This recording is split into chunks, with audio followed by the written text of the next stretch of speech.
Well, I'm in transit now. I'm here in Taipei, in Taiwan, and just waiting on my airplane. It's been about 6 hours now in this airport that is freezing.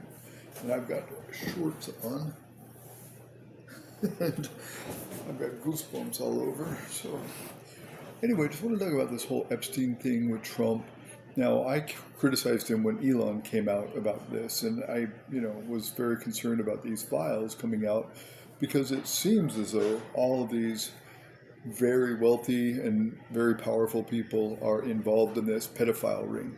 And when it was being delayed and when Trump was getting nervous about it, and he was calling people out for trying to get this access, it does seem like Trump might have something shady going on there. I do like that Trump calls people out and takes them to court so that the things they're accusing him of, for example, that Trevor Noah accused him recently of going to Epstein Island, and now Trump is threatening to take him to court. I like that. Why? Because if I had the money and the time to do that, or if I could hire a lawyer and just have them take care of it, there's a lot of things I would like to go into public record. If someone says this, gossip that. There's, what Jordan Peterson said about how, women don't use violence to hurt somebody. They use gossip, innuendo, and reputation destruction. So exes that I've had, people close to me, that have said things, oh, he was misogynistic, oh, he, whatever, this and that. One of them claimed to do a lot of the graphics for my businesses, which wasn't true. I didn't let her do 90% of the graphics on my businesses. When we would get clients, she would do graphics for their businesses, but she hated it. So it was rare and few and far between. But anyway, just a lot of things where it's like, they either try to take credit for things I've done or they try to dismantle my reputation to lower me below them. And I would love for, the ability to take these things to court. Or, in fact, there's this one where my ex's ladyboy husband attacked me, and then they turned it around and they called the police and they said, no, he came to my house and attacked me. Well, fortunately, because as you know, if you watched any of my history here, that I record everything, especially around my exes. And so I had it all on recording, and everything they said was false, and I was able to prove it very easily. But I do like that about him.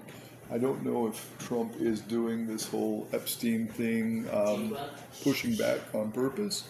It's okay, thanks.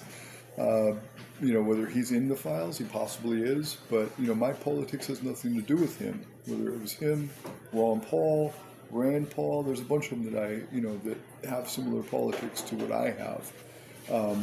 But it's not about the person, it's about the ideology, it's about the momentum of the economy and the policies. It has nothing to do with the person.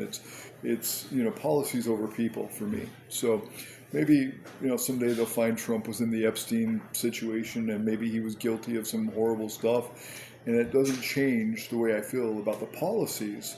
It might change the way I feel about him. But when 2016 election came around, I left the country. Why? Because I thought if he got elected, he was Hillary's wingman, and it was like Hillary getting elected. Why is that? Well, he had 300 people at his wedding. Hillary and Bill were one of them, honored guests. Trump did business with them and donated to their campaigns for 40 years. He's good friends of theirs. So I always thought, if Hillary didn't get elected and Trump did, it's basically like Hillary got elected. So I don't have a lot of favoritism for Trump as a person, but I like the policies, the libertarian policies of shrinking the government, boosting the economy, closing the borders down, things like that, because I believe America can be great. Anyway, we'll see what happens with these Epstein files, but that's my take on it.